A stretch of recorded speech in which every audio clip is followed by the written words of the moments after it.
Hold on. Good evening, ladies and gentlemen. Welcome to a very special update edition of Live from the Chair with Nathan and Tonette. Tonette is again off tonight, but I am joined by the host. I am the executive producer, of course. I am Tony Wagner.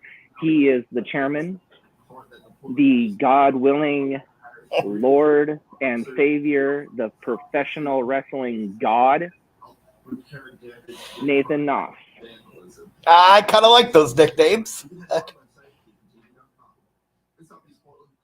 As I was saying to the host here tonight, I am going to start off the show with a very, very special announcement. This announcement has very important meaning to me and to this podcast and probably to Mr. Knopf. All right.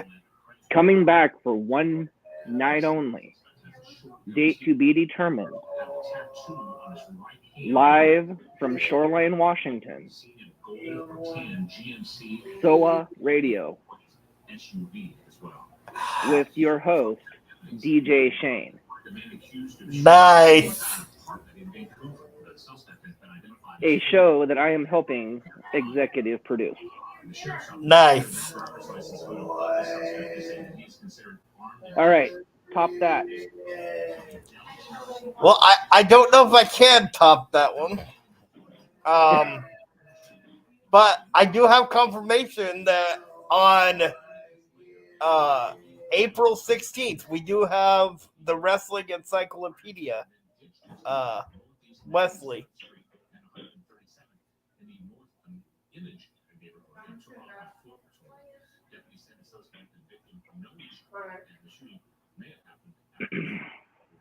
And two of our very Special Olympics athletes have had interviews with Mr. DJ Shane when he was doing interviews of Special Olympics athletes as part of SOA Radio. Nice. So now, since our breaking news is over, and of course, I am the executive producer with the most because I not only executive produce one, but now two shows. That's right, ladies and gentlemen. Two shows. SOA Radio coming soon to Zoom, one night only. And if he gets the love that he wants, he may make it a permanent thing. Nice. And we are also working on getting the host of SOA Radio, DJ Shane, on an interview on our show. Yes, we are. Does he have any potential guests for that one episode? Just out of curiosity. It's just going to be DJ Shane playing the latest and greatest hits. Nice. I do want to say welcome to our one viewer so far.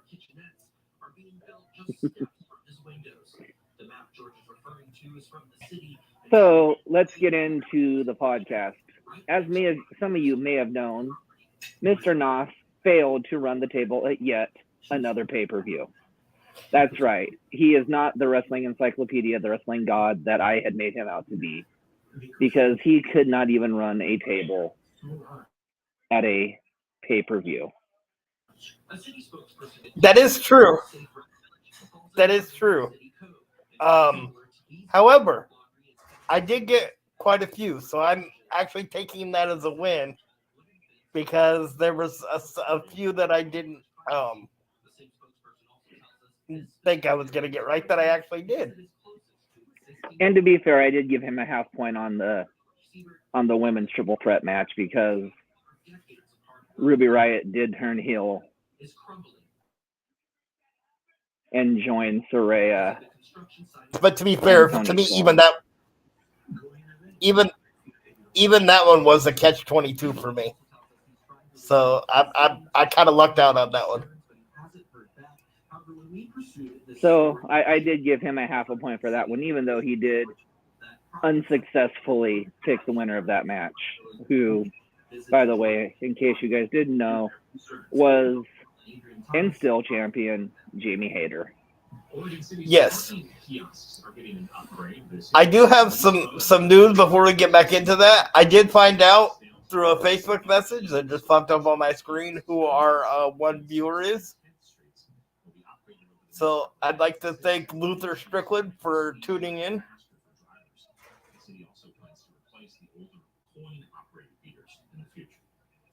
Oh, now we've got two viewers. Oh, now we got there, two. Mr. Knopf. So thank you for whoever the other person that tuned in.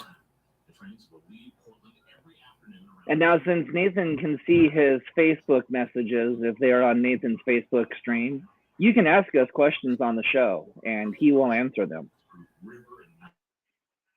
This is what makes it nice about. Oh, we've got 3 viewers now. Tony, I think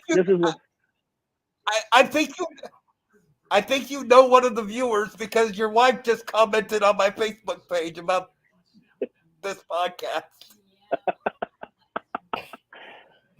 Okay, well. I haven't exactly read the comment yet, so who knows if it's a good or a bad thing, but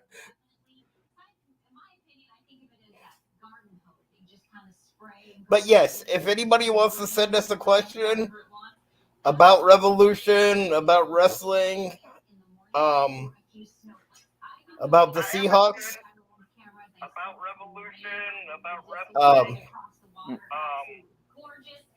just send it to my Facebook, which is Nathan Nuss, and then we'll answer them.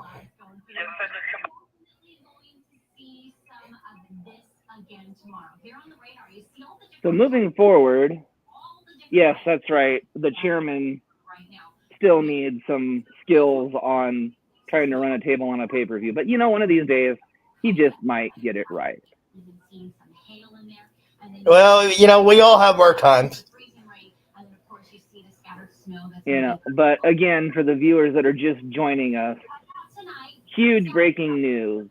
The man who inspired Nathan to do this podcast, DJ Shane, is bringing back SOA Radio, one night only, in the month of April.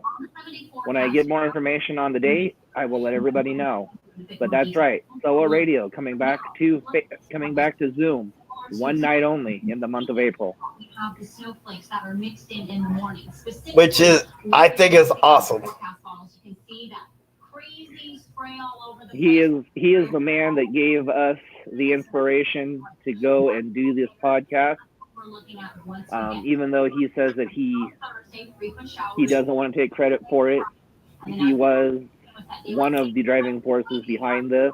He's one of the driving forces behind our From the Chair confessional of Special Olympics athletes. Yes.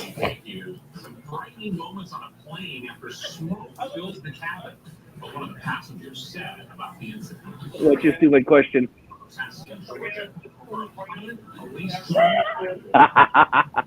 That would be funny. That would be funny. Anyway.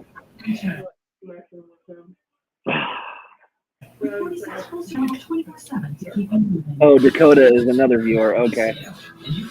So, okay. Go ahead, Mr. Noss. Why don't you explain to the viewers which matches you got right and which matches not so right? Well, before I do that, I want to talk about the controversy coming out of Revolution. A little bit of hot water that MJF got himself in. Did you hear about that one? A little bit of hot water? I think he's got every man in the AEW roster after him. Oh, that's probably true. Especially Tony Khan after he threw the water in that kid's face. Oh, I didn't hear about that. Oh yeah. Apparently there was on his entrance to face Bryan Danielson, he took a kid's water and threw it in the kid's face. And it wasn't a plant, so it wasn't anything that was planned. And JF just decided to go off script and do it himself. To the point where Amanda Huber, the late Brody Lee's wife, who now works for AEW, and AEW security had to go sit next to, I believe his name was Atlas. Or, no, I don't remember his name. It was something like Titus or Atlas, or sit next to him, and afterwards they let him go backstage and meet some of his favorite wrestlers to, kind of smooth everything over.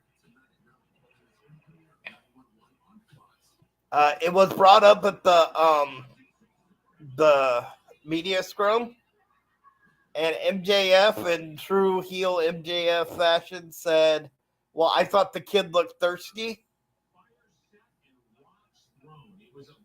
And Tony Khan said that before the media scrum, that him and MJF had a talk, and that MJF didn't act like a champion in that moment.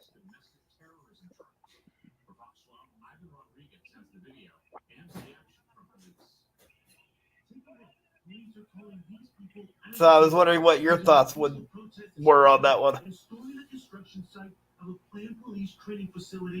Well, like you said, in typical MJF fashion, the pompous ass that he is.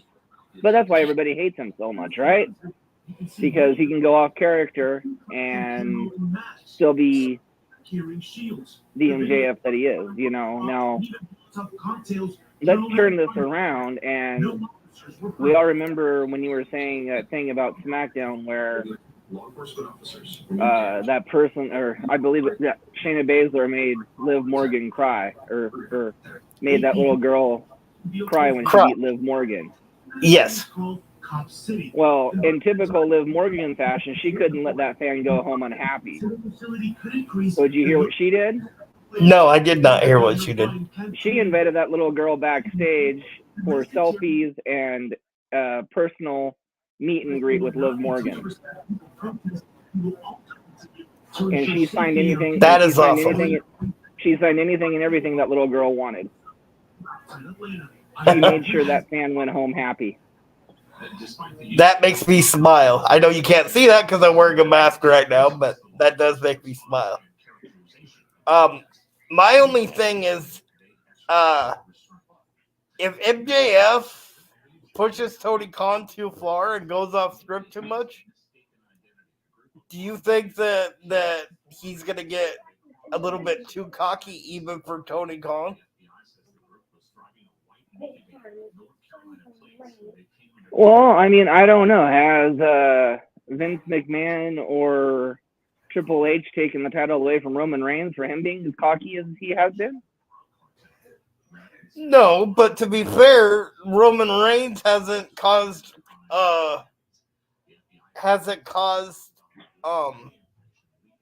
Vince or Alati. Triple H to have to bring a kid backstage to make sure the family doesn't boycott WWE. Very true. But I mean, I think Tony Khan did the right thing, and Amanda Huber for also doing the right thing. I mean, it would be something that her late great husband would have done, obviously. Yes. So but that's kind of huge. Two wrongs in both major wrestling organizations in the same week, causing fans to get to go backstage. Yeah, and not only that, but the kid in AEW got free tickets for Wednesday's Dynamite in Sacramento. Well, that's cool. But you're avoiding the inevitable, Mr. Noss. No, I just wanted to bring that up first. I have no problem admitting what I got wrong.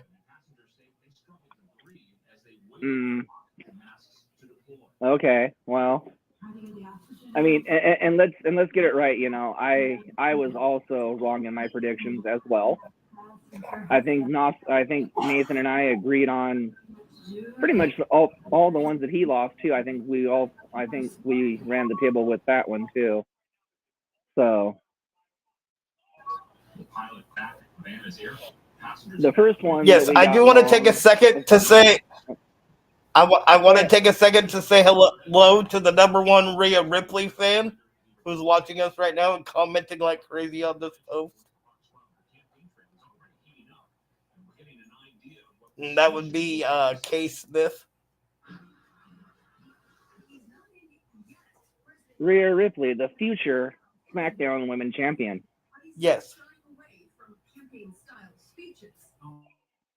And that's just my personal opinion on a So WrestleMania the ones spoiler. I no, I agree with you on that one. The ones I got wrong were I thought gonna beat Ricky Starks. Uh, in retrospect to that, I should have realized that Ricky Stark would have won because of how much the JAS had beat him down. Still got wrong the Fatal 4-Way Tag Team title match.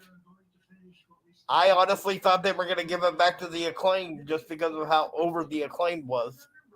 Although in that match, I'm happy that FTR came back. Yeah, that was the other spoiler. They signed a multi-year deal to stay with the AEW.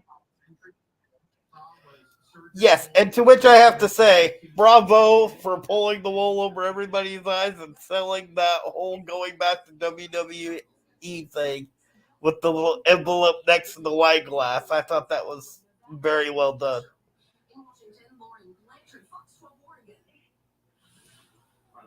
I'm trying to think which. Oh, and I thought that Soraya was gonna win this title. Uh, then again, I should have rethought that one because of how over Jamie Hayter was.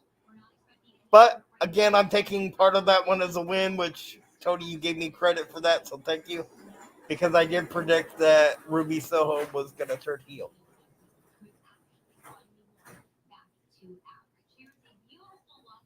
Um, let's see, what other ones did I get wrong? Got the Christian one right, which I think Christian's heading to WWE. And that's literally why they buried his career right now in AEW. Um,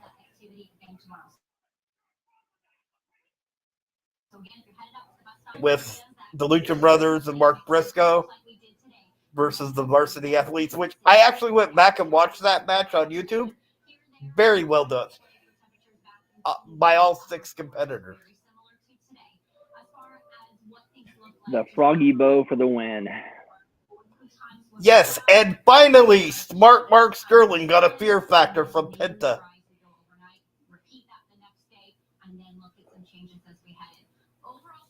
Well, thank you for sharing that because obviously I didn't get to go back and watch the pay-per-view either. So, but I did see on Facebook that FTR came Well, back, so that I was did know that much. the you can watch the Briscoe match on YouTube. That was part of the pre show. Right.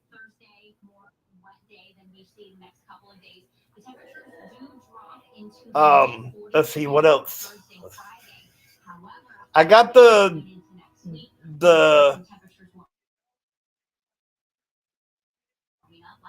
he tapped out, and that seems to be the consensus. Uh, Today when I was looking at all the thoughts on Revolution was that they weren't surprised that Hangman won, but they were surprised that Moxley tapped out. His first tap out loss ever in his professional wrestling career, by the way. But here's another thing to think of: did he actually tap out, or did he tap? Well, I guess he did tap out, about to pass out. Right. But the other interesting one is how MJF won the title. I mean, did Daniel Bryan actually tap out or did he pass out? Well, I mean, I personally think he passed out because he did get hit in the head with the oxygen tank. Right.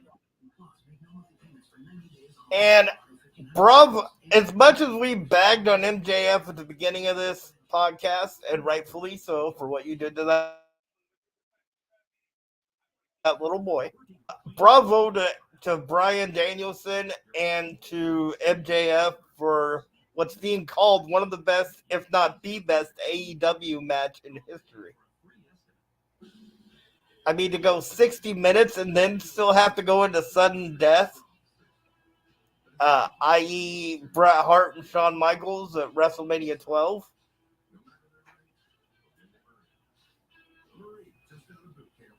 When Yeah, going into that match, people didn't know how well MJF was gonna in that long of a match. Well, ladies and gentlemen, as much as I give him a hard time, he can hang with anybody, and he just proved it. and actually, I want to applaud Mr. Noss again for predicting that the match would actually go into overtime. Nobody thought that MJF would even last 60 minutes, let alone 64 or 65, whatever it took. But Nathan said that it would be tied. I mean, if it wasn't a 1-0 win, it would be tied and it'd have to go into overtime. Nobody, even myself, I didn't think about that as a reality, but yet this is why Mr. Noss is the wrestling god, because he got that right again too. Well, here was my thinking on that. Since I can I'll explain it now. You had such a good build up for that match between MJF and Bryan Danielson, as far as storytelling goes. You had MJF running and then getting people angry with him, with Bryan Danielson having the injured shoulder and having to run MJF's gauntlet to even get the match. That I just felt like they weren't gonna have a dominant by one or the other, and to get the ultimate payoff, it had to go into sudden death where nobody knew who was gonna win.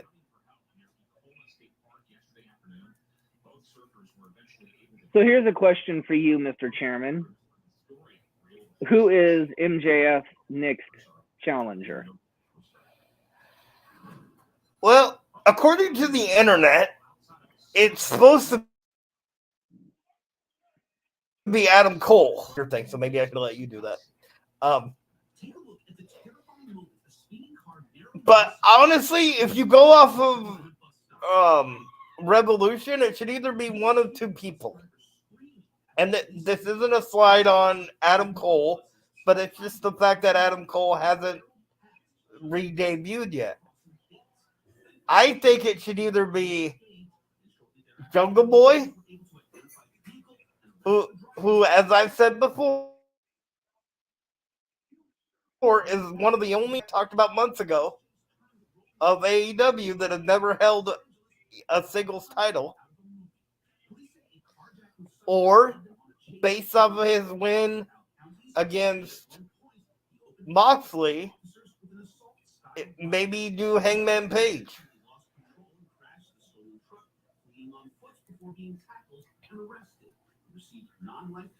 Well, again, you're hitting the nail on the head with everything, because there was something on the internet today revealing MJF's next 3 or 4 opponents out of MJF's mouth himself. First one was that Adam Cole, Bebe, and Britt Baker, Dr. DMD, need to shut their yip on Twitter, or he's going to shut it for them. Right. He said that Hangman Adam Page is a scared sissy and won't ever face the real champion of AEW. And he also said that Jungle Boy got lucky burying that Christian Cage because he didn't have his bitch dinosaur friend to help him. Oh, I felt that one. And then he said that he would take on any member of the JAS and beat them steadily, just like Ricky Starks beat the leader of the JAS. Ooh, so maybe an MJF Jericho. Although I don't know if Tony Khan likes to do heel versus heel title matches, so that would. So there's a little bit to whet everybody's taste buds on the next future feuds. But yes, I did hear that Adam Cole Bebe is coming for Mr. MJF. But bravo for MJF not using the Dynamite Diamond Ring actually to beat Bryan. True, he used an oxygen tank instead. Well, we did say on this podcast that he would actually win with the Dynamite Diamond Ring, so I think I should get a half point for that match too, just if we're being fair. No, I'll give you that one. So we have 2 viewers watching us right now. Why don't we ask them? Who do you guys think will be MJF's?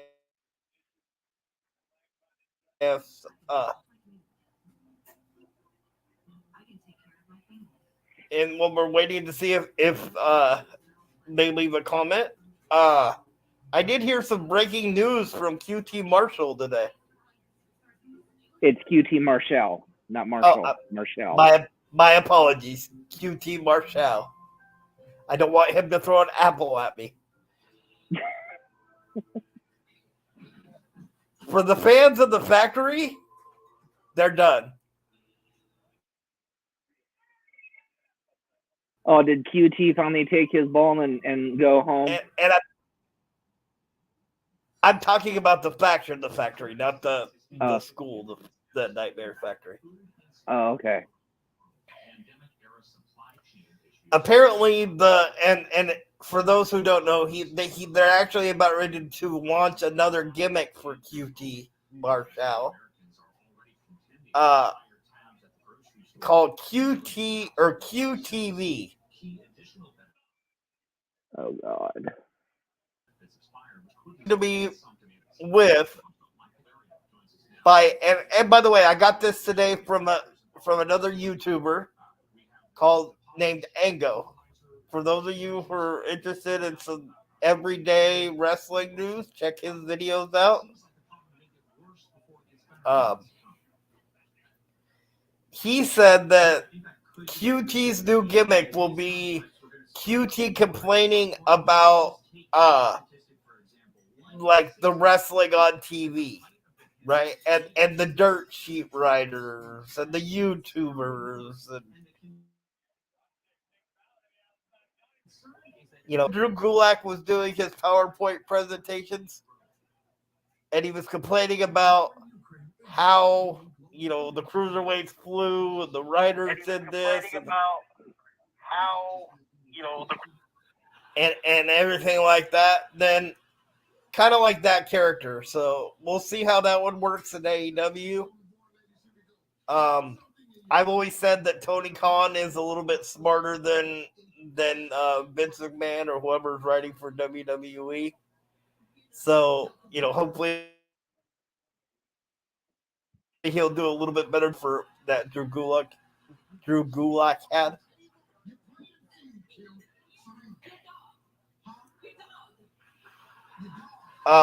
So now I want to get your opinion on one of the matches that we both got right from Revolution, because it has to do with one of your my favorite factions,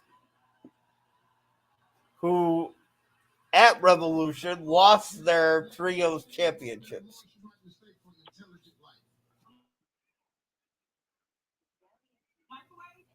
Those who don't know, the House of Black is your new trios champions. So I have a 2-part question for everybody. One, what do you think's next for the Elite? Do they go back after the trios titles, or is Kenny Omega going to the WWE? And 2, who do you think's gonna be the next to face the House of Black? Because the one thing about AEW, they have quite a few trios teams in the Black.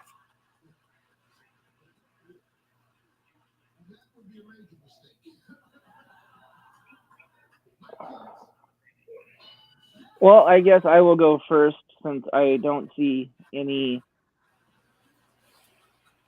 Hold on. Any.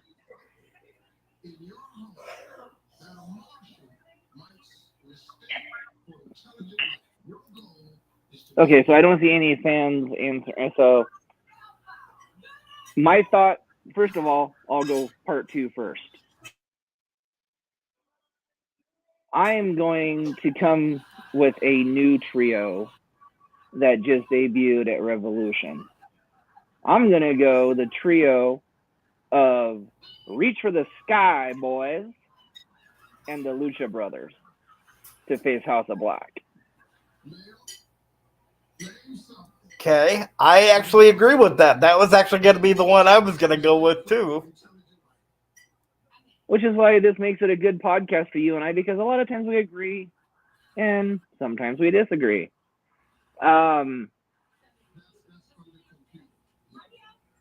First question, I'm a little torn. As much as I'd love to see Kenny Omega go to the WWE, I don't want to see him go right yet because I don't want him to overshadow Cody Rhodes and what he's about to do at WrestleMania in 3 weeks. True. But ponder this. And this would be an awesome one for me and you specifically. AEW doesn't have 90-day non-compete clause. Right? When people leave. How awesome would it be if when Cody wins the WWE Undisputed Champion at WrestleMania, and then the SmackDown after WrestleMania that you and I will be at, if Kenny Omega shows up and confronts Cody. Okay, well, first, now you just want all Booker mode on me again. Sorry, I don't think the roof of the Moda Center would hold if Kenny Omega debuted in Portland, because I think the fans would blow the roof off the damn place. And secondly, that would be awesome. However, I don't think Kenny Omega is going anywhere just yet, because I think he wants to stay and watch the soon to be, and I say soon to be because I hope to God this happens, battle of the two best tag teams left in the world. The Young Bucks versus, and I'm just going to say it, not going to be the Hardys, it's going to be the Broken Hardys. Oh yes. Okay, so let's play with that a little bit. Do you think that the Hardys, when they have the Broken Hardys, when they have that match with the Young Bucks, do they go back to the Hardy compound? Going back to like their Impact days and have another Ultimate Deletion match?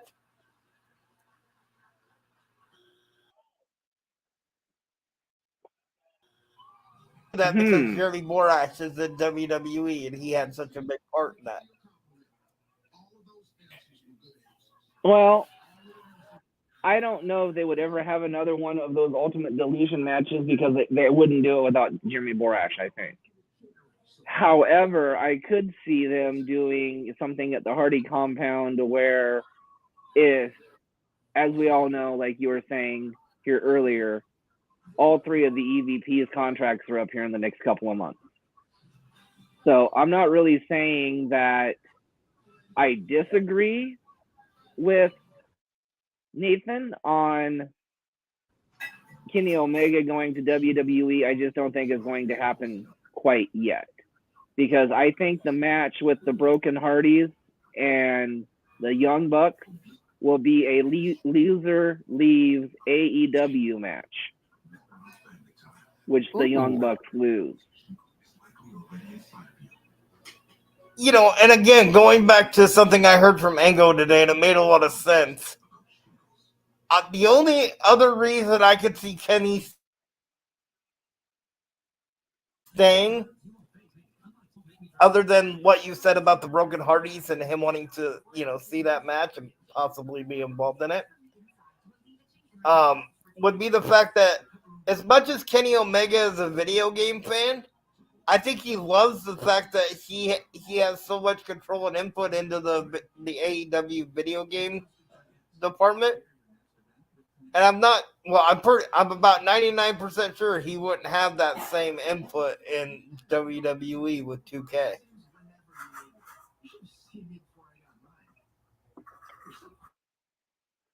Well, yeah, because I don't think Vince would get his greedy little paws off the video game market in WWE. So, yeah, you're right. I don't think Kenny Omega would be able to help create the next WWE video game.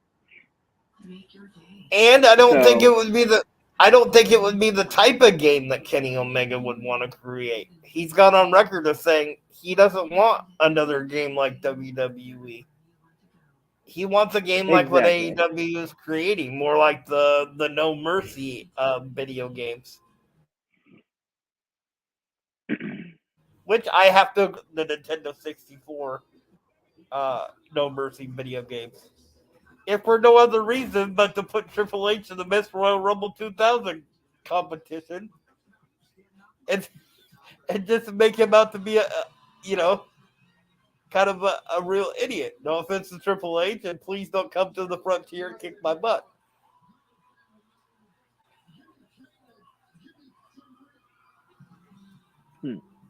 Well, let's change gears here for a minute. There has been a new contract signing for the Seattle Seahawks. As much as I'm a Seahawks fan, I don't know how much I agree with this. Geno Smith, 3 years for $108 million. I don't agree with it. And I don't agree with it because I don't know if what we saw for Geno Smith this last season was just a fluke flash in the pan thing. So I don't know if I would have signed him to such a contract for $105 million. Because then what happens if he signs that 3-year deal and then he sucks this season? I agree. I think they need to go out in the draft and get a new quarterback, and maybe Geno can train him for a year, and then the next 2 years he can sit and just back up. But I don't see the Seahawks doing that either, because if they give $108 million to a person, he's expected to start.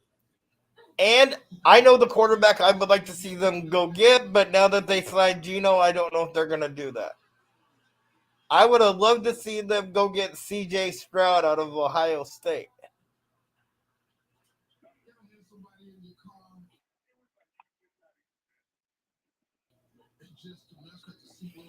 But Geno Smith wasn't the only quarterback signed today.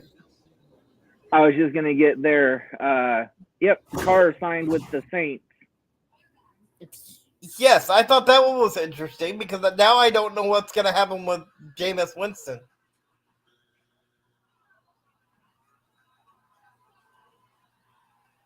I would have said Andy Dalton, but let's be fair, Andy Dalton's a glorified backup at best, so.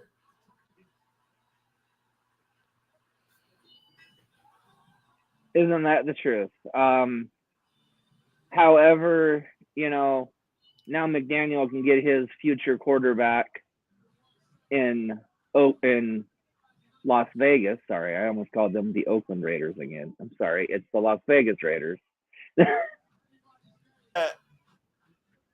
So you're saying that Jameis Winston's going to go to Las Vegas? Oh, no.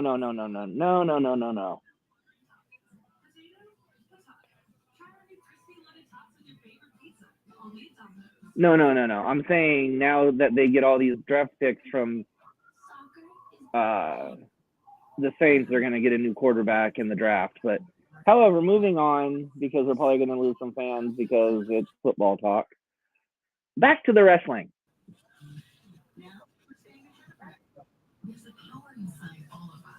Okay. For those of you that are watching Raw, it's a great episode of Raw tonight. Nathan, I will not give you any spoilers just Oh. because I'm being mean tonight and I want to be the ultimate heel tonight. Okay, just tell me this: Are there even any? if you beg, I'm gonna make you wait. Are there any title matches? I am not gonna say. That's not a spoiler. That's just telling me if there's any title matches. So far, no.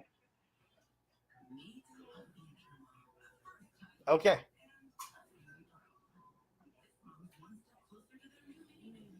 Is there any other matches that have been set up for WrestleMania? They were trying to, but it failed.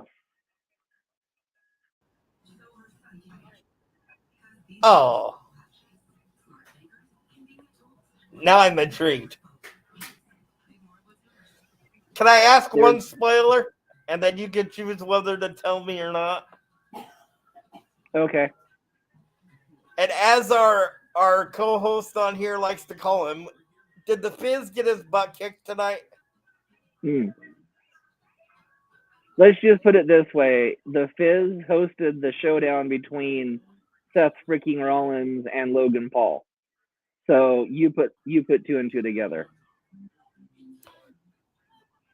So that would be a yes. I'm not gonna say anything. You just put two and two together.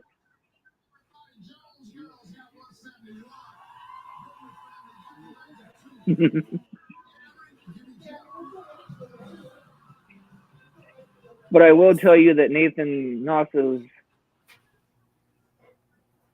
Nick's girlfriend will probably be showing up here tonight. My next girlfriend, huh? Well, you talk about her so much, and how much you adore her and how much she was, a wrestling icon of yours when you were watching WWE back in the Attitude Era. Back in the Attitude Era. Well, I mean, I should just put it this way. I think they're going to set up a three-way match tonight between Damage Control and Trish, Lita, and Becky. Uh-huh. Yes. But I wonder if Damage Control is going to do, or Becky and Lita are going to do double duty at WrestleMania, because they're still saying, the rumors are still saying that it's going to be Ronda and Shayna.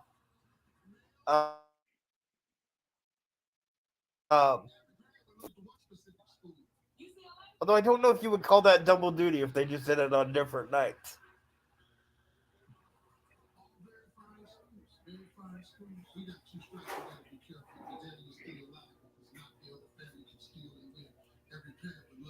Yeah, I don't know. I mean, it has been done before, though, too, because they have had Roman Reigns pin the title on both nights before.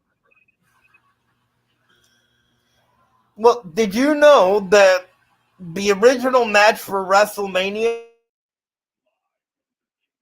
if The Rock would have Seth versus for the WWE Championship?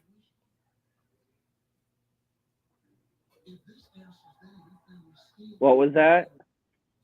Did you know that if The Rock would have said yes, and it would have been Roman and The Rock at WrestleMania, then the match would have been Cody and Seth for the WWE Championship? Oh, wow. So WWE just announced the May pay-per-view, which is the King and Queen of the Ring. Yep, from Saudi Arabia. Yes.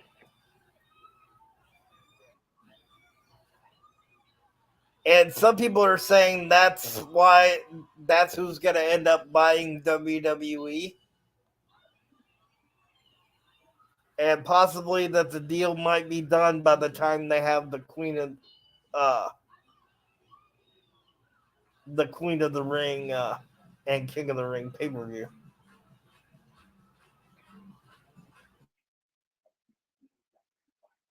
That's interesting. That they were doing two premium live.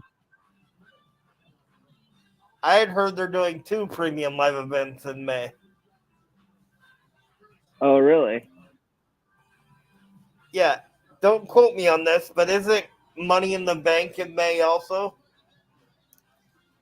Normally it is. Yes, you're correct.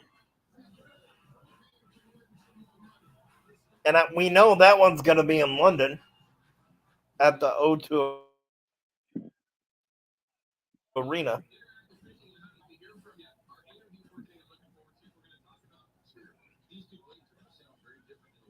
That's right. You are correct again.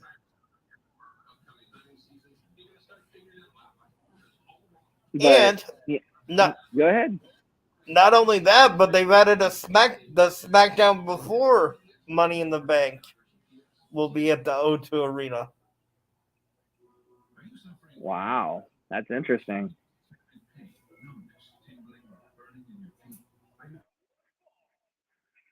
So, do you think FTR will be the next challengers for the Guns?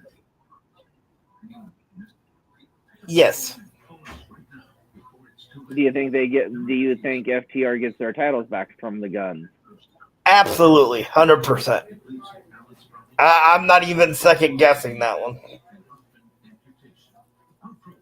So there you go, 100% guarantee from Nathan Knox that FTR will be the next AEW Tag Team Champions.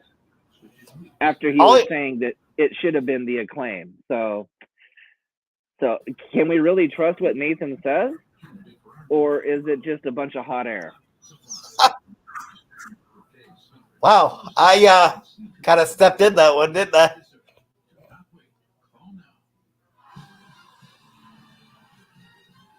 Um, but and I'm gonna go out on the limb and say that when they win the tag team titles, they'll probably be one of the longest running tag team champions in AEW history.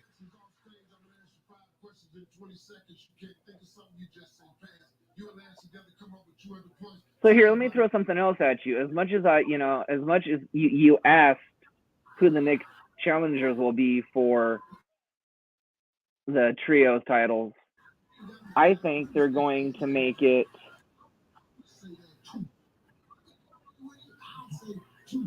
I was going to make it a little more interesting for you. I don't think Lucha Brothers and Mark Briscoe will actually win the title. And I know you and I have went round and round on this before about a cancer in the AEW locker room and nobody wants to work with him. But now since FTR came back and signed a long-term deal, I now can probably comfortably, not 100% comfortably, say we will see a return of CM Punk.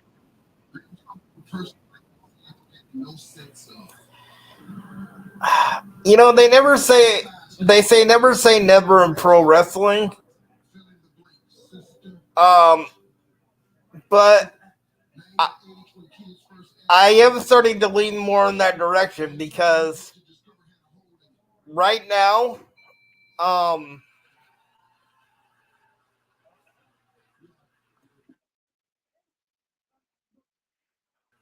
I think controversy that you could get in pro wrestling right now. I mean, right now, what are people talking about right now? The majority times, if you look at the dirt sheets for wrestling, it's the sale of WWE, right? It's if Vince McMahon's gonna take over creative. Uh, so what better way for Tony Khan to uh, drum up some his thing to bring back CM Punk, because I think you would even agree to this. If he brings back CM Punk for the next month after he brings him back, that's all anybody's ever going to talk about. They're going to either love it or they're going to trash Tony Khan for bringing him back.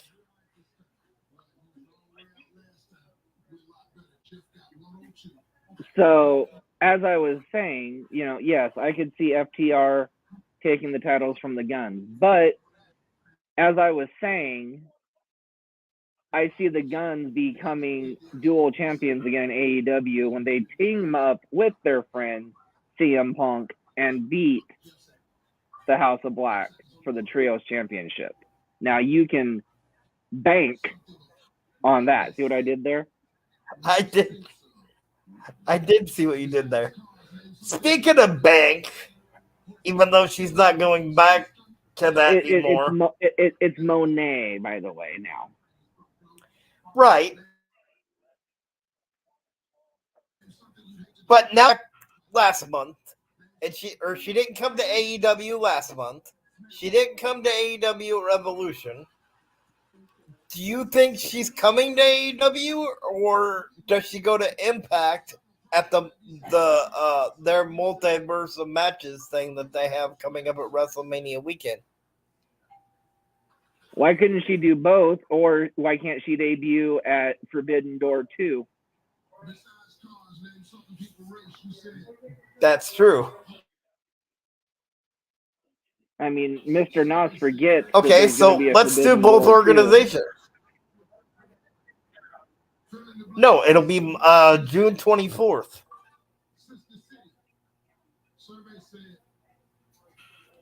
Okay, yeah, so let's do both organizations. Go ahead. What's your question? So with Miss Monet, who would you have her face in Impact, and who would you have her face in AEW? Simple. You need to have her face the best. So in Impact, Miss Mercedes Monet versus probably the best female wrestler of all time now, Miss Mickie James. All right.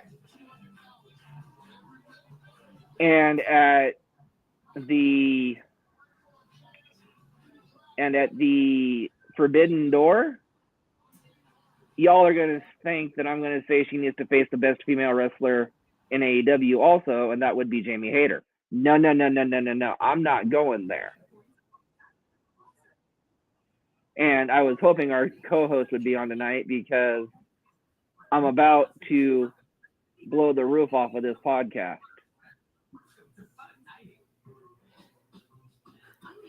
Mr. Nosh, you know where I'm going with this, don't you?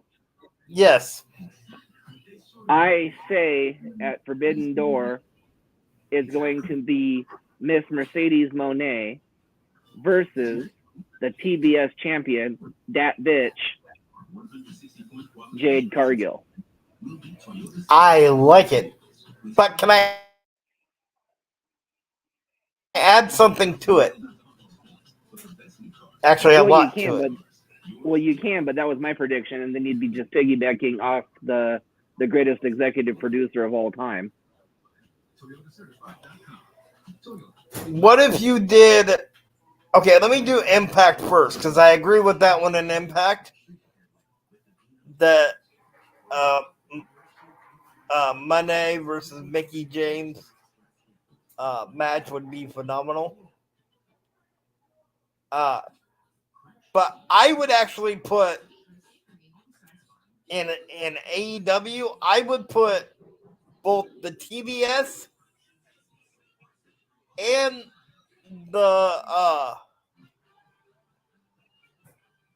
women's championship in a fatal. Let's see. In a fatal 4-way.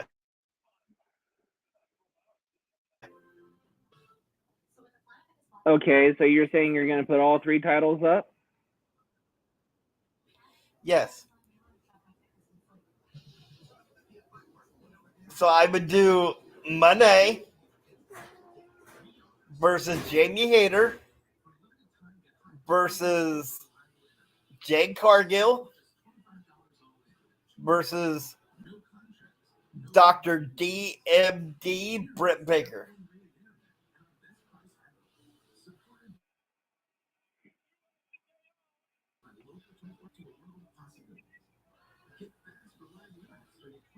And I know people are gonna say, "Well, why would you put Britt Baker up against Jamie Hayter because they're together?" But think about it like this: you're telling me that if all those titles were on the line, and yes, that includes Monet's championship, the NJPW championship, that Britt Baker would be able to resist going after that title.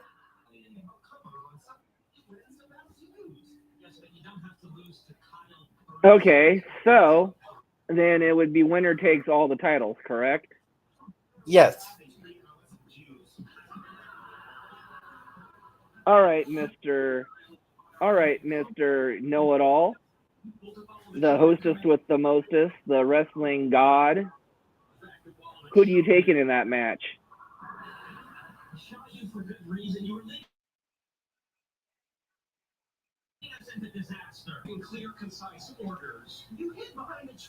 I'm gonna take Dr. DMD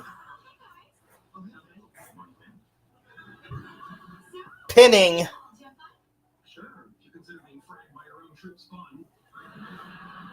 Jamie Hayter.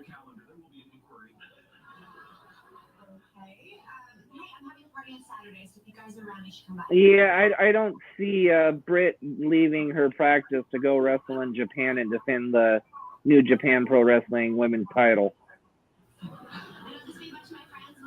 Valid point. So as usual, sorry, Nos. Okay, you take him that. Huh? Who would I take in that? Simple.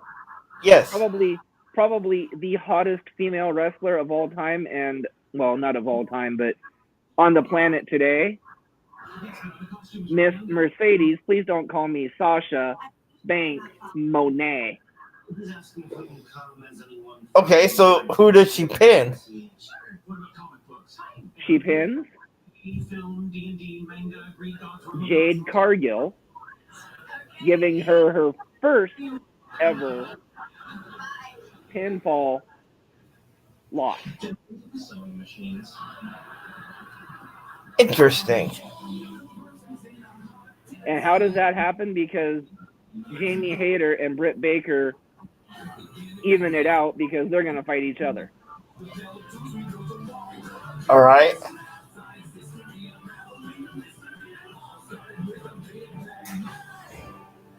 And that is why you pay me the big bucks to be your executive producer. Mic drop. So, okay, I'm gonna throw this to you all the time, which I do. Let's have you put the Booker hat on for a second. Pretend you're Tony Khan and you have to go up to Jade Cargill and explain to her how she's gonna lose this match and why. Simple. Because I'm the boss and I tell you what to do. You don't like it, you're fired. Well, that is straight and to the point. And because Jade Cargill versus Mercedes Monet 2 puts more money in my pocket and more butts in the seats. I agree with that. And you're getting more towards the way that I would describe to Jamie Hayter what was going to happen and why she would have to lose, right? I would sit down with and say, listen, you've had one of the best winning streaks that we've seen in a long time, if ever, for a woman. Because I'm assuming they wouldn't have her lose before this match because you'd want to keep her as strong as possible. Right. But, and as big as you think your character is now, your character is going to get 5 times, if not more, attention in this loss, and then like you said, the subsequent rematch.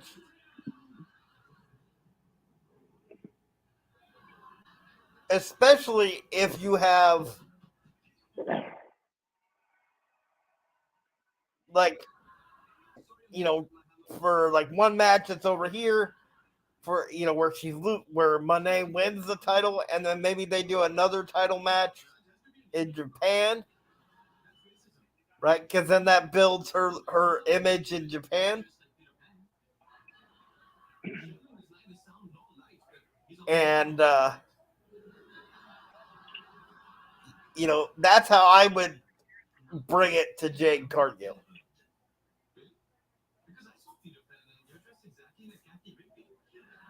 Well, yeah, and obviously, eventually Monet taking over or or or putting over Jade Cargill as probably one of the best women's champions of all time. And not taking anything away from Jade, she has gotten a lot better. She has learned more submission holds. I mean, she's got a great teacher in Bryan Danielson. But, like every good champion, it's time to move on. Yes. And I don't want her, speaking of, to get to Goldberg status. Where like when he was in WCW and they had him win 162 wins in a row. By the time that Kevin Nash beat him at Starrcade 1998, people wanted Goldberg to lose. You know what I mean? Because it was like, all right, you've had all these wins, right? Exactly. I don't level. And I'm going to say another statement, and it's not a slam on Jade Cargill, but what a better person to lose the title to than, in my opinion, Jade Cargill likes to talk about the baddies. In my opinion, Sasha Banks was the OG baddie. I agree with you. I agree with you. In fact, I would use that in the build-up for the match.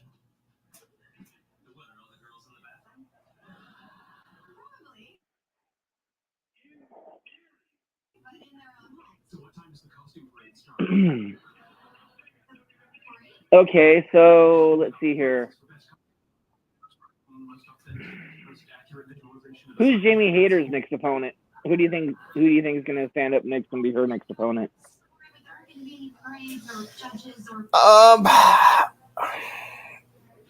Well, because they just had Ruby Soho turn heel,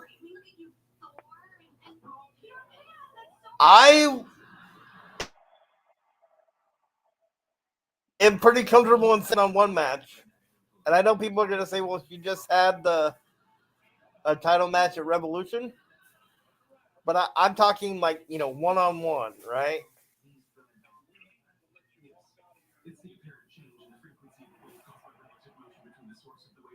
And let's make that match a little interesting too, because now we know that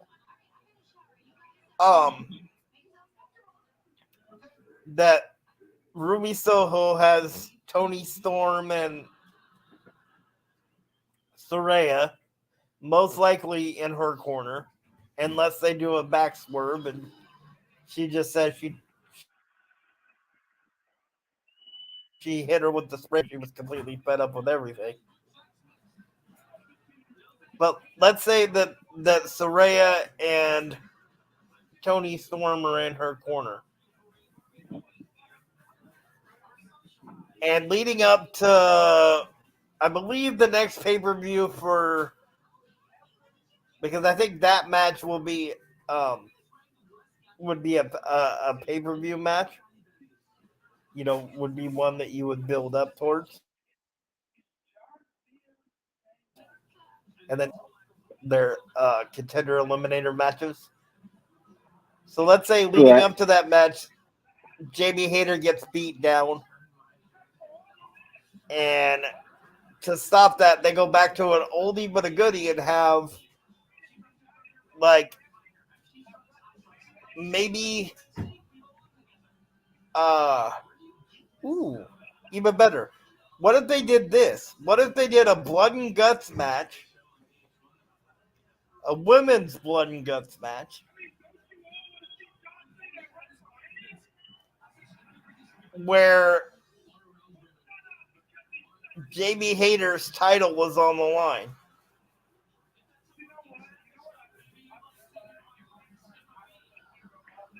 But the the only ones that Jamie Hayter retaining it, or Ruby Soho being the new champion. That's an interesting twist. Very interesting twist. So then you have Jamie and Ruby be captains, which makes it more intriguing because they have to pick people that they can trust, right? Because now all they're the only ones that have anything to lose.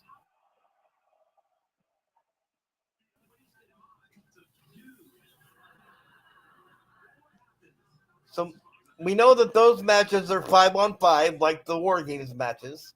So my question to you is, who else goes on those teams if they do that type of a match?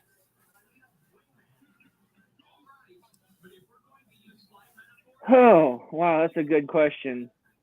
I would say you'd have to put Ty Mello or Ty Mello and Anna Jay in there somewhere.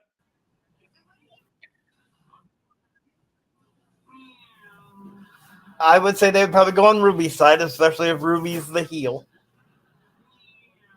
And then I'd have to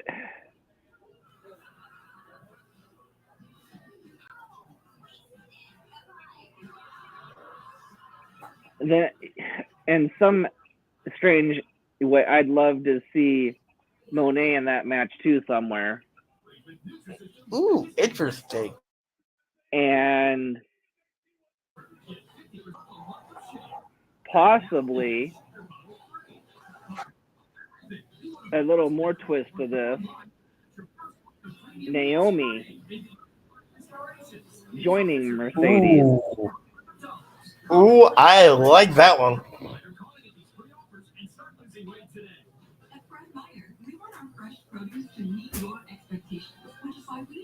Ooh, I like that. Maybe, okay, it depends. Do you have Naomi, if she goes in, determine which side she would go on? Yeah. Because I'm thinking what they could do, they could have Anna Jay kind of step out because she hasn't really done anything lately, right? Or maybe Ty Mello because she's actually injured right now. That's why you haven't seen her in a while. So what if like Ruby's kind of freaking out and says something like, "Nobody else to pick. Who do I pick? Everybody does. You know what I mean? Right. Everybody kind of hates me based off of what I've been doing these past months." And Saraya, who will be kind of like her advisor in this whole thing, dare I say, like her J.J. Dillon in the War Games with the Four Horsemen. Yeah, there's a name from the past. Very much so. A blast from the past. And Saraya says something to the effect of,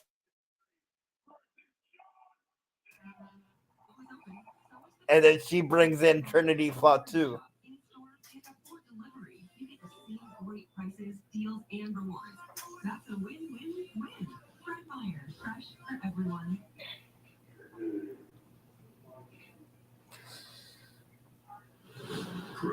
So let's talk about the Raw that you're watching that you've said has been a good Raw so far. Yep, it One of the has. matches that I'm looking is Jay Uso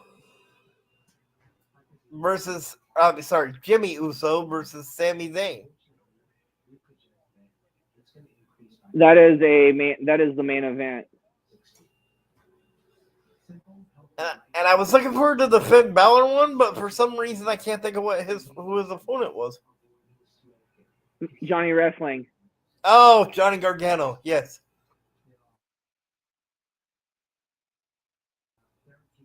Koa versus Ooh. Kevin Owens.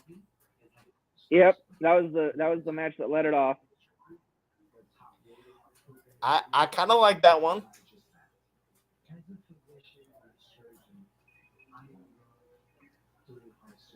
So let's talk about Roadblock tomorrow night. And I know you don't follow NXT as closely as Tonette and I do.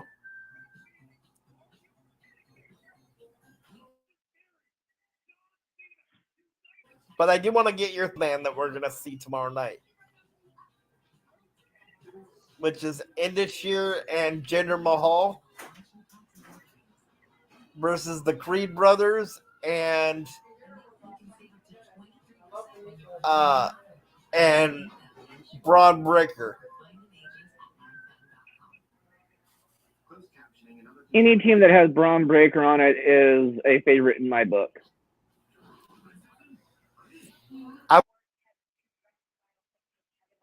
I would agree with that. And I want to say uh, thank you to WWE for giving me a blast from like my past. In the jailhouse match that they're having between Dijak and Tony D'Angelo is a throwback to that same match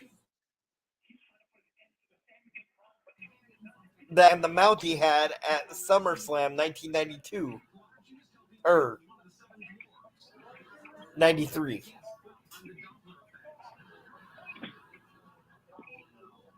Yeah.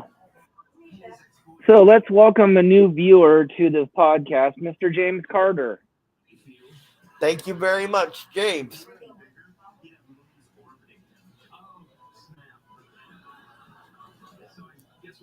Another avid wrestling fan. So again, if you have any comments, please post them in the Facebook thread or whatever you're watching it on, and we will try to answer them.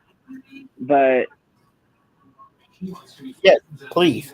and again, for those of you that may have not heard this very breaking news announcement at the very beginning of the show,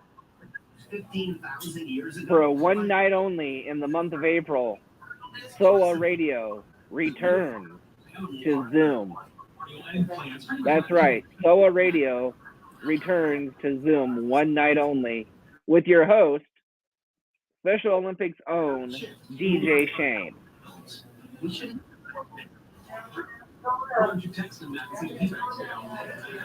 So, and I believe for our viewers, just to let them know, you saw DJ Shane this weekend, did you not? He was up on the mountain all weekend. He did not get to DJ the dance. Oh. But yes, some of us got to see Mr. DJ Shane. And he will have an interview with us on Live from the Chair Confessionals coming very, very soon. Yes. And I am extremely looking forward to that interview. And the other ones that we'll be doing for Special Olympics. Our first one here is in a couple of weeks with Miss Megan Gaines. Actually, the first one, she's the first one that we locked down to a date. This one that I'm gonna say that's coming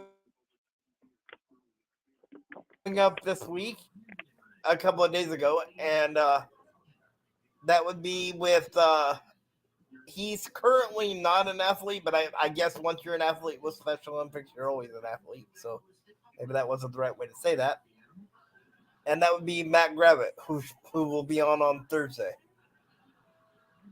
Oh, yes, I forgot about that. We have a very special edition of Live from the Chair Thursday evening, which should be very interesting because Matt Gravitt is a wrestling fan, but only for the WWE.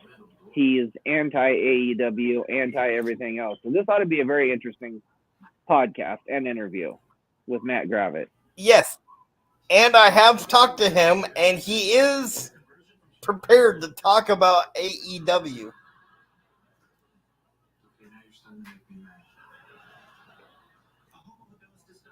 Oh, he is prepared to talk about AEW, huh?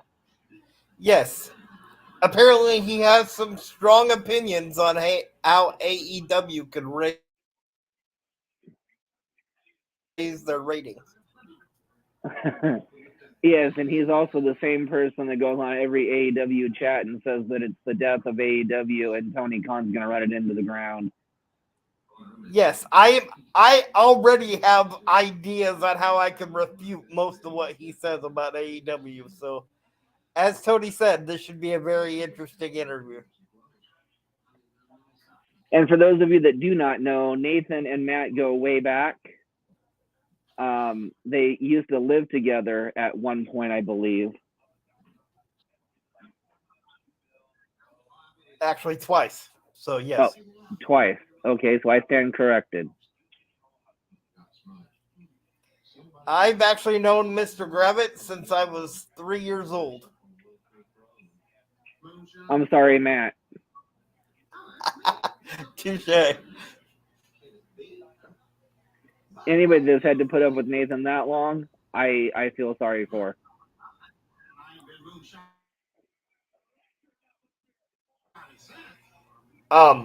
He also is very intrigued to talk about the Chris Benoit situation. Oh, another topic you and Matt don't agree with. This really got to be a really interesting podcast. Actually, Matt and I pretty much agree with the Chris Benoit part of it, but I do think he is one of the most passionate people about that particular topic that I've met. So once we get started,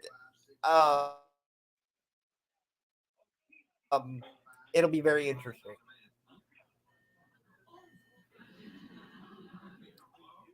That sounds like it's going to be a good interview. So To give you guys go ahead. To give you guys an idea of how much he goes into this stuff, we all know that I research guests and wrestling on a daily basis for this podcast. Matt does that for like the Chris Benoit situation, like the Lincoln assassination, stuff like that. So anything that the Chris Benoit situation, as far as like people putting something on YouTube or in print, he'll read and form a very, very, very strong opinion on. Very interesting. Well, I'm going to enjoy listening to this podcast. Will your co-host be joining you on Thursday night? I'm not sure. I'll have to discuss it with her when she comes into work next.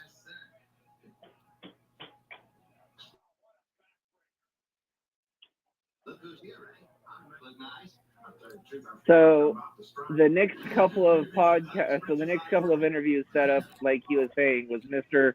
Matt Gravitt, and then we have Miss Megan Game, and then I believe the next one is Mr. Andrew Young. Yes.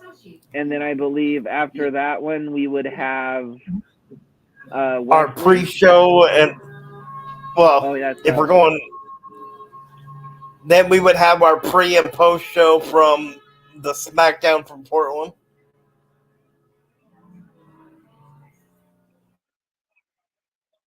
Oh yes, the pre and post. Yep. From Surprised SmackDown. if during the don't be surprised on the post show from SmackDown if I sound like I'm going through puberty because I probably won't have a voice that well. So if it cracks, I apologize.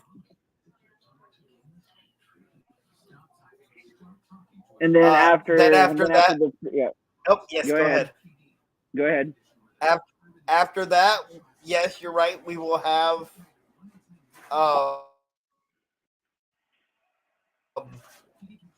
who I've been told knows a lot about 60s wrestling, so and the wrestling in the Seattle area, so that should be intriguing. He also likes to call himself the encyclopedia of pro wrestling. And I believe he actually has a physical encyclopedia of about pro wrestling. And then after Wesley, go ahead.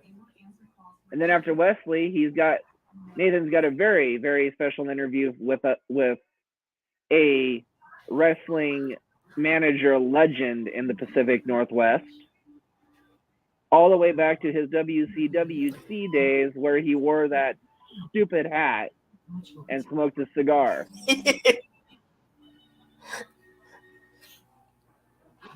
Yeah, we probably don't want to call it a stupid hat when. Yes, I'm excited to interview him, but we probably don't want to call it a stupid hat when he's on the podcast. I will try to refrain from calling it that.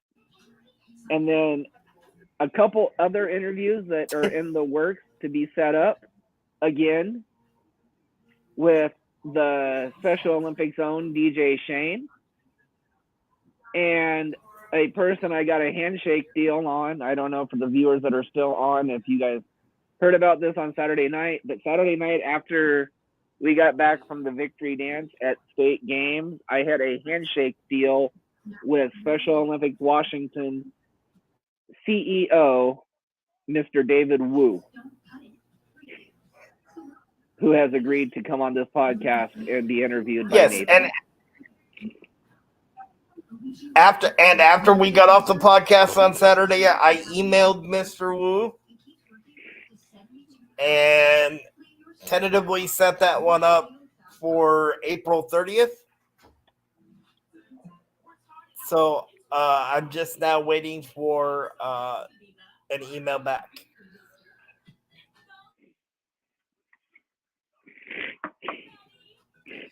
Exciting podcast coming up.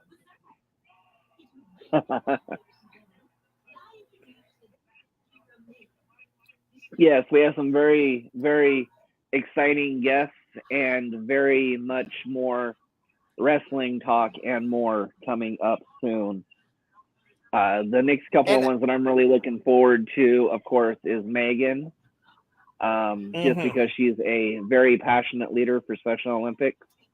And then I'm really looking forward to the entire DJ Shane interview. And I'm really kind of excited about Mr. David Wu also because to go full circle with this, DJ Shane, before he made SOA Radio, also did interviews of athletes. 2 people that we are interviewing have been interviewed by DJ Shane, and one person I wished I could have interviewed was Dave Lennox.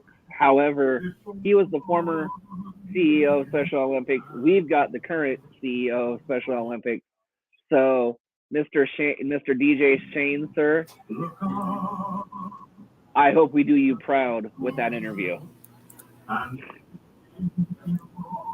As do I. And before I forget, please, for anybody that's interested, on March 25th, the Special Olympics is having a pancake breakfast at Faith Family. From, I believe it's 8 to 11. 8 a.m. to 11 a.m.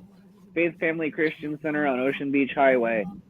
And as far as I know, Mr. Noss will be there. So if you are there and you're a fan of this show, please come and meet Nathan in person. Shake his hand. Maybe even he'll give you an autograph if you're lucky. Yes, I will be there. And yes, I would give you an autograph. If you're lucky. For those who are interested, though, and you can pay at the door. Yes, you can pay at the door. And that is the first big fundraiser that we were having this year. There are more to come, so stay tuned to this podcast for more information on our fundraisers and more special guests. And I do know you can buy physical tickets. Tony, do you want to tell them where they can buy physical tickets? Physical tickets you have from many of our athletes or from Becky.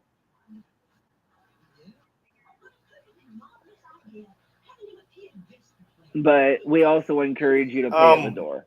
So if you're wanting to come, please support the Kelso Longview Special Olympics athletes at this pancake breakfast.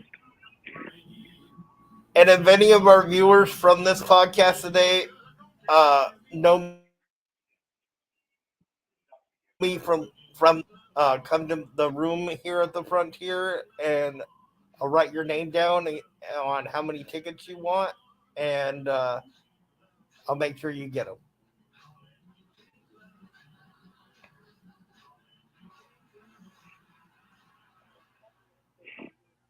Exactly.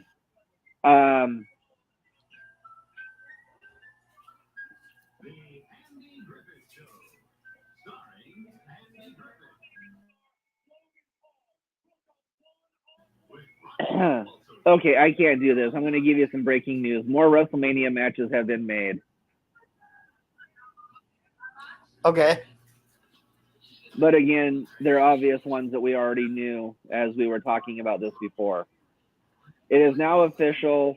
Seth freaking Rollins versus Logan Paul. Okay, saw that one coming. And it is now official. Austin Theory versus John Cena for the United States Championship.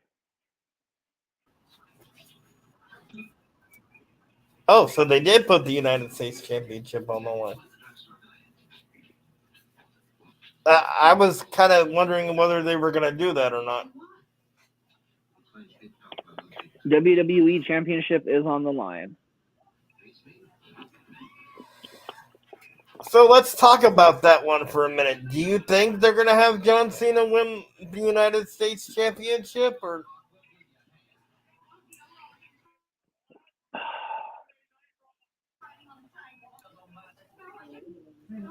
So fans of this podcast also happen to know that two of my favorite wrestlers of all time are The Undertaker, John Cena, and of course, AEW's own Jon Moxley right now.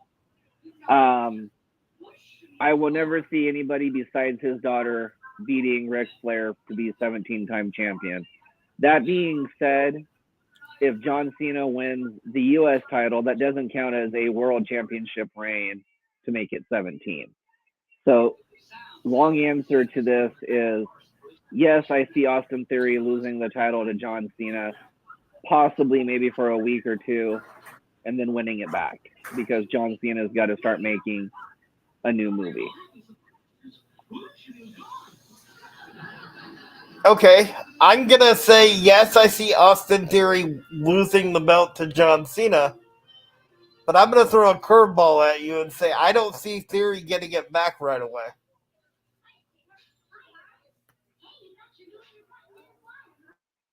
Okay, so are you going to say they're going to let John Cena be the Brock Lesnar doing of a complete WWE? 180. No, I see them doing a complete 180 and having John Cena do Another one of those John Cena Open challenges that he used to do with Oh yeah. Okay, gotcha. the United States Championship. And they give it to a guy that's been going after the United States title since he's come back, or at least back to Raw, who just scored last week. I don't know what he did tonight because I haven't seen Raw yet. Scored a win over, or maybe it was 2 weeks ago, over Dolph Ziggler. I could see them giving it to Mustafa Ali. That's very, very good. Mustafa Ali was just in the crowd watching Dolph Ziggler versus Almas tonight.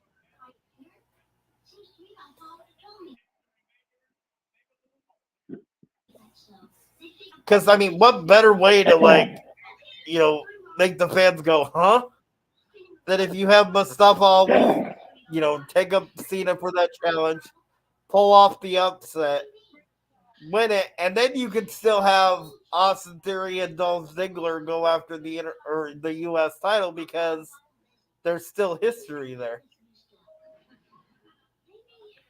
Yes, very much so.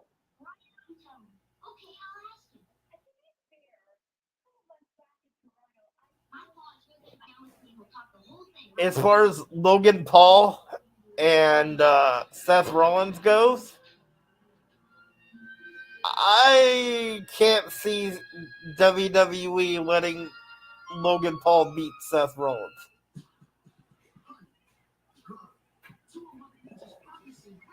I don't see WWE letting Seth lose that match either to Logan, just because Seth Seth is one of their meal tickets in WWE, and especially after WrestleMania when their biggest meal ticket is about to take a 2 or 3 month hiatus when he loses the title to Cody Rhodes.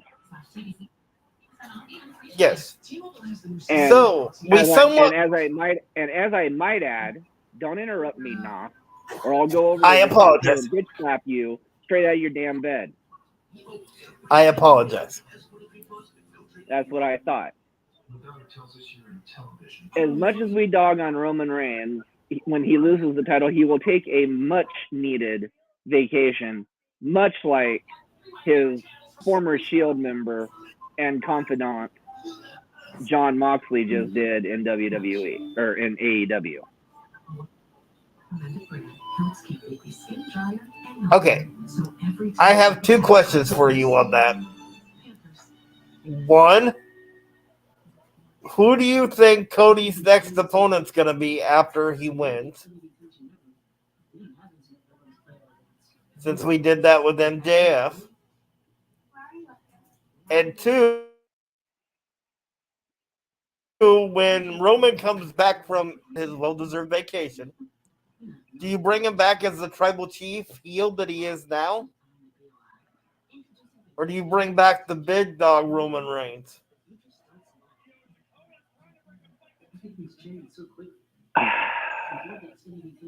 After WrestleMania, the bloodline dies, the tribal chief dies, Roman Reigns comes back refreshed as everybody's favorite, everybody's friend, Roman Reigns, the big dog. His first feud is going to be simple. It's going to be main event Jey Uso. Where is it going to happen? SummerSlam. Okay, so you think Roman will be out on vacation till SummerSlam? Until SummerSlam.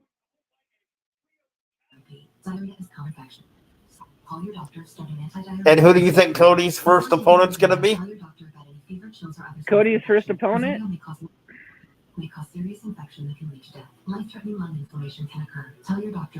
Cody's first opponent, again, is going to probably not be a shocker.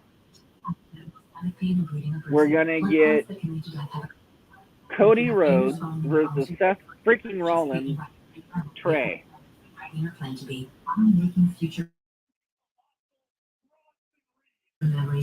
I'll throw a curveball into that one.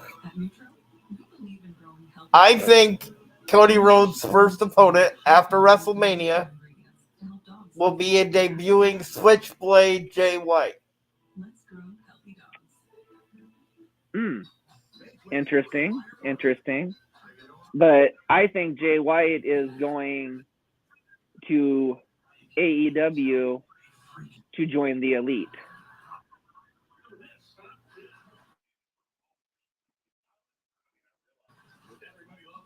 I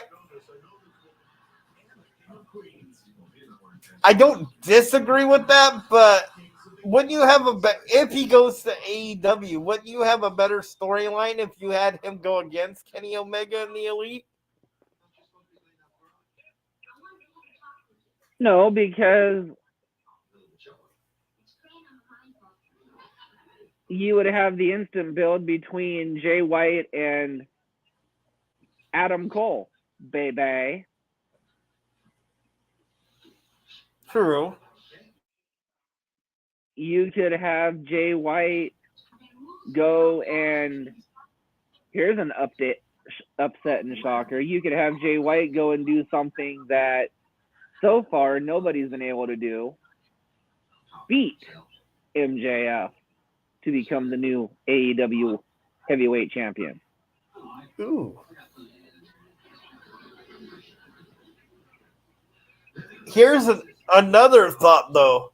If you're Tony Khan, right? Do you because White and the Elite are like a continuation of the Bullet Club, right? From Japan. Yes. So do you have Tony Khan work out a deal with Impact and bring in Chris Bay and Ace Austin? For what reason? To join the Elite. Intriguing. Maybe Jay White thinks that he can't trust everybody in the Elite, so he brings some people in he can. Intriguing. Ooh, that's good. Anyway, yeah.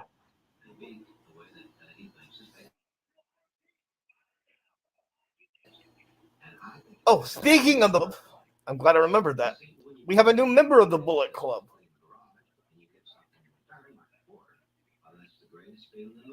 Okay. The son of a former WCW hardcore champion.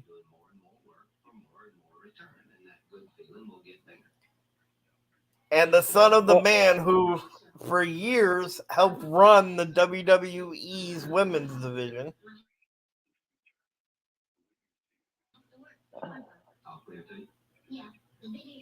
Well, I know Juice Robinson just joined.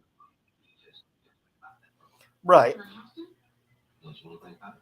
Did Finn join too? Yep. David Finlay is now a member of the Bullet Club. Really? Yep.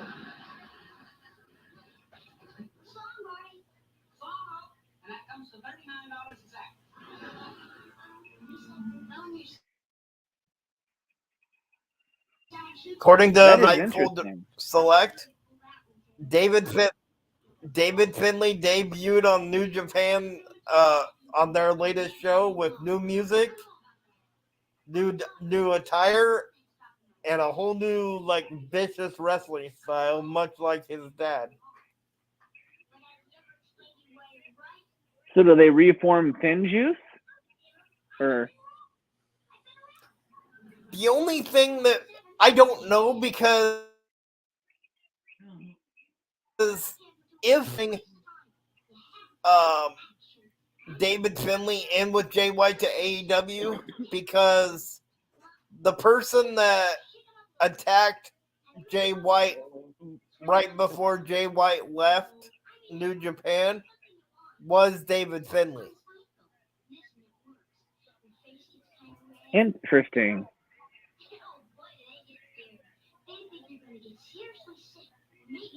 So as we're coming to a close on our huge 2-hour live stream, which is really awesome because we've had this thing up to, at one time, 5 guests. I know, this is great, guys. Thank you so much. And thank you for the 2 that have hung on and continued with us.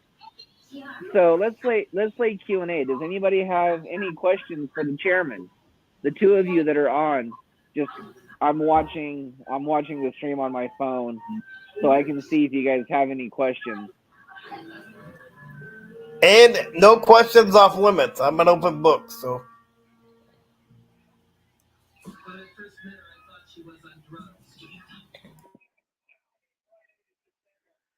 So, okay, no questions off limits, huh? Are you sure about that with me and my heel persona tonight? Nope. Sure, bring it on. I can get very, very vicious, you know.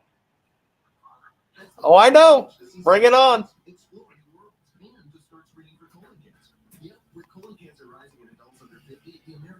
I've got one thing to say about that. It's 5 letters long. It starts with a D and ends with an A.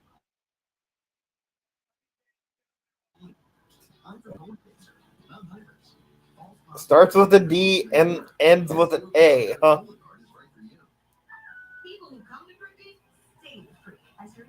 Okay, what is it? I'll save you the singing, but, you know,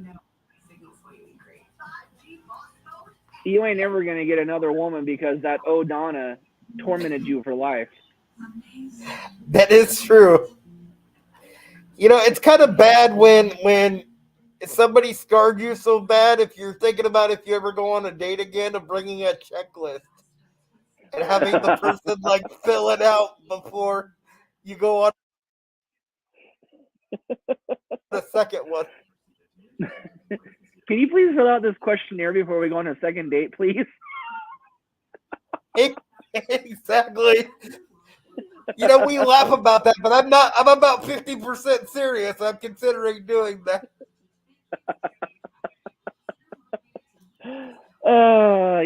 Yeah. No, I totally get you, my man. I totally get you.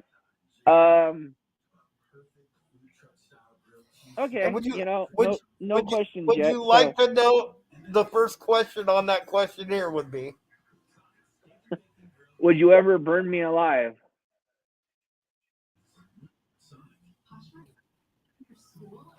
Well, close. It would have been, do you like to play with fire? Is your favorite wrestler the Big Red Machine? If so, I'm not giving you a second date. But yes, no questions are off limits. I can joke with him now with that because that's a long-standing inside joke between him and I. So anybody in his family that's watching, I apologize. Yes. It's an inside joke for him. No, anybody in my family knows that I'm pretty much, I can joke about it now too, so. Oh, hey, there you go. Very good question from Luther. Mr. Chairman, will Logan Paul last in professional wrestling? Well, if the money's right for him, yes. I don't think for the love of wrestling. I think Logan Paul's main focus in anything is money.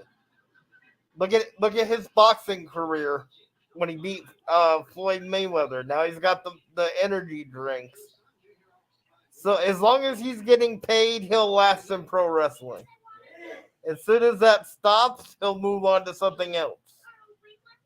Maybe even the UFC.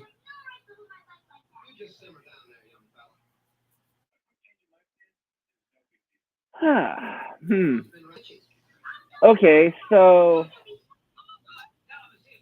we realize we are about 3 weeks away from WrestleMania, which also means we are 3 weeks away from our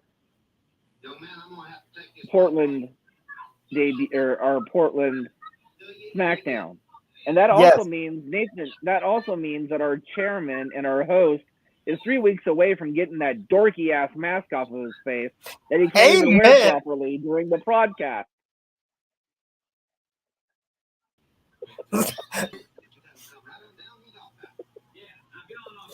It doesn't exactly fit with the headset on.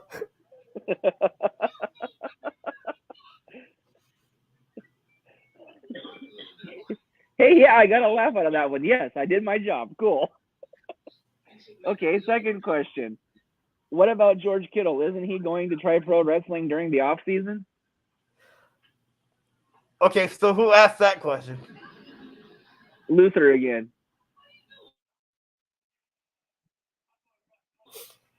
To try pro wrestling in the off season, it would probably be in AEW because him and Penta Estero had a moment when they were in Mexico. In fact, I believe at Revolution, um, Penta wore 49er inspired gear. But the other thing to think about too is, are the 49ers going to want to let him go? Because he is one of, if not the best tight ends in the NFL right now. That's interesting. And I know that George Kittle has always wanted to um, try his hand in professional wrestling, a la the Gronk.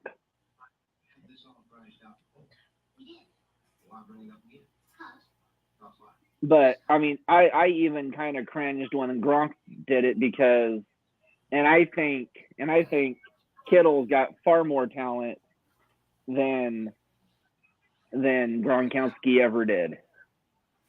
And I'm not, and that's saying much because I hate the 49ers. I agree. I did hear something about Daniel Cormier today, though. Oh yeah, Apparently, he's going to be doing work for ESPN for WrestleMania. that's Since interesting. WrestleMania is going to be in Los Angeles. Yeah. And we all know that Brock Lesnar and Daniel Cormier have a history. Yes, they do. From their UFC days. So again, I got this from Angle brought this up today on his show that he would not be surprised, and neither would I, if Daniel Cormier did something kind of like what Ronda Rousey did at WrestleMania, when Ronda Rousey, had that moment with The Rock.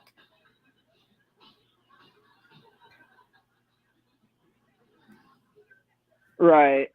So to get back to another little tidbit of information, Gronkowski was actually one time in the WWE. He wrestled in a Andre the Giant Memorial Battle Royal, I believe. Correct?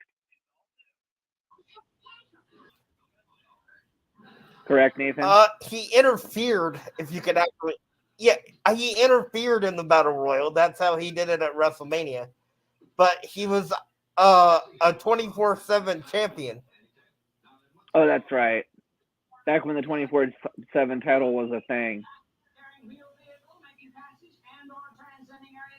And I thought he had a very promising career in wrestling if he, wanted to pursue it. Well, maybe he and Tom Brady will be the next tag team champions or something. Seems how Gronkowski can't ever win a championship without Brady. To be fair, that was cold. To be fair, before, like, in present day, I'm not talking about like Lawrence Taylor with Bam Bam Bigelow, because Lawrence Taylor killed it at WrestleMania 11. And for those who haven't seen that one, I recommend going back and checking it out.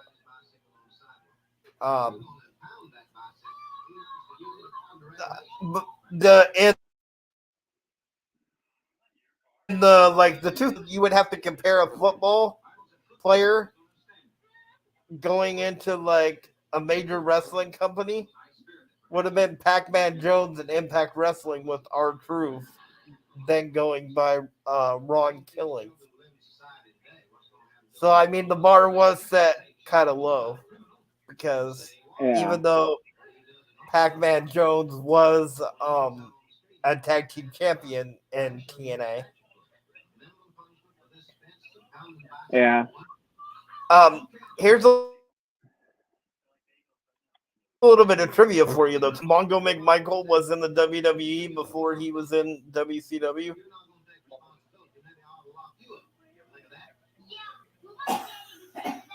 What's that? Did you know that Steve McMichael was in WWE before he was in uh, WCW? No, I did not. At that aforementioned WrestleMania 11, Bam Bam had the $1 million team with the $1 million Man, Tatanka, Nikolai Volkov, and Kama. And Uh-huh. Lawrence Taylor had his all pro team. That's right. And And Stephen McMichael was part of that. Yeah, you're right. I remember that now. yep. So, so I've got a question for the family members of Nathan that are watching. Does he ever shut up, or does he always have to be the center of attention?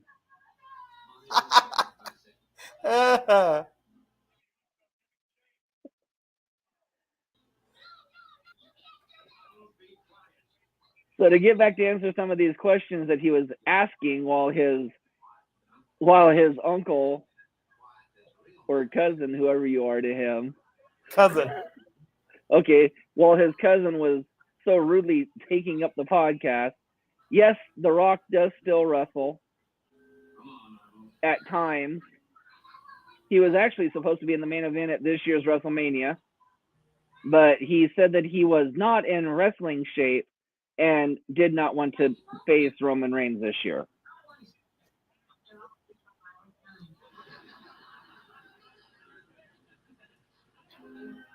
Do we think Yeah, the which Ultimate Warrior was the top wrestler of all time?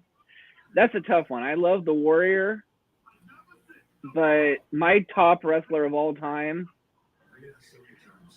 has to be the Dead Man. I love Undertaker. and mine would have to, I found out some stuff about him recently, but if you look at his longevity and how many WrestleManias he headlined, he has to be right up there for greatest of all time.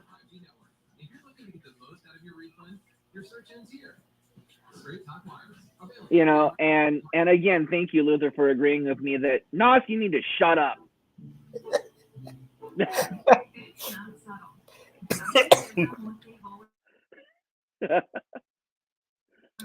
Point taken.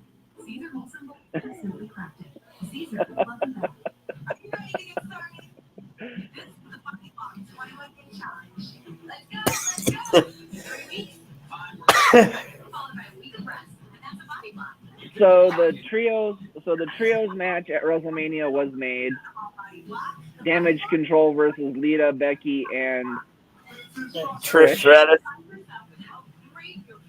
And the main event, Sami Zayn beat Jimmy Uso with a surprise Jey Uso coming out of the crowd again. And now they're doing a face-off between the two brothers. Ooh, interesting. Once daily reverses significantly lower A1C better than a leading rated pill. In the same study, people taking Rybelsus lost more weight. Rybelsus isn't for people with type 1 diabetes. Don't take Rybelsus if you or your family ever had major thyroid cancer or have multiple endocrine neoplasia type 2 or if allergic to it. Stop Rybelsus and get medical help right away if you get a lump or swelling in your neck, severe stomach pain. And Jay came down into the ring with "We the One" Uso shirt, and Jimmy is still wearing the Bloodline. Ooh. Side effects of nausea, vomiting, and diarrhea may lead to dehydration. They actually feuded. You can pay as little as $10 per prescription. Why are 93% of Sleep Number sleepers very satisfied with their bed? Maybe it's because you can adjust your comfort and firmness on And either Jay side. just walked away.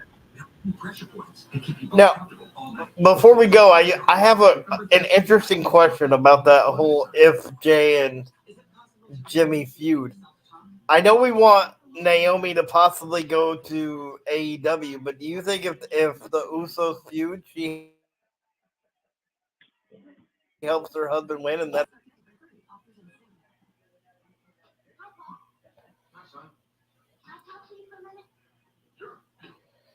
Oh, Jay just turned.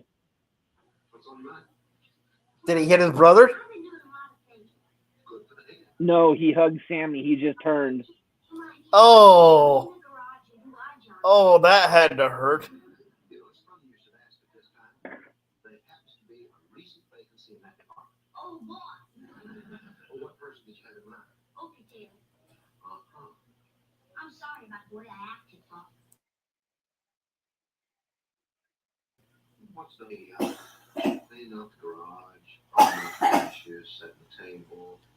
Oh, What do you do now?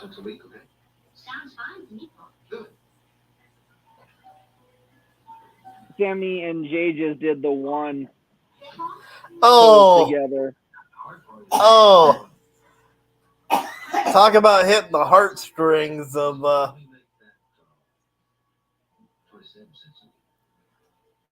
Oh! What? Betrayal. Good job, Triple H. You just pulled the wool over everybody's eyes. What was the whole one thing, or did they do something else?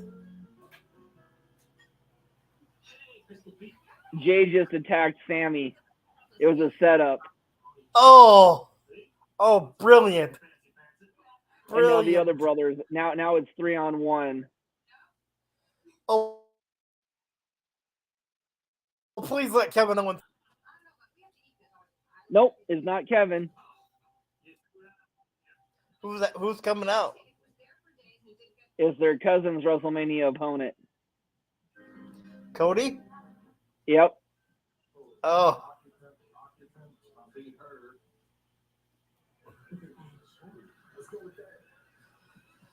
And with that, everybody. Raw starting for me, but I do have to say this. I have to say this, or my mom would get mad at me. My mom says hi, and she loves you. And because I haven't got to do this in a while, we will see you next week. Until then, we bid you adieu. Bang!